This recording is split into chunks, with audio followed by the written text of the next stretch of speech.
अस्सलामुअलैकुम दोस्तों, welcome back to our channel find Urdu.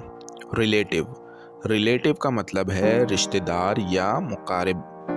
Relative का मतलब होता है आपका फैमिली का मेंबर, जैसे कज़न, अंकल या आंट। इसका दूसरा मतलब है कि किसी चीज़ का दूसरी चीज़ के मुकाबले में होना, जैसे टाइम और स्पेस को रिलेटिव टर्म्स में समझा जाता है। फॉर एग्जाम्पल, ईद पर सारे रिलेटिव्स इकट्ठे हुए। He invited all his relatives to the wedding. उसने अपने तमाम रिश्तेदारों को शादी पर बुलाया।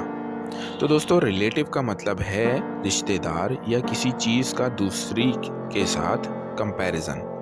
उम्मीद है अब आपको रिलेटिव का मतलब समझ में आ गया होगा। मिलते हैं नेक्स्ट वीडियो में। शुक्रिया।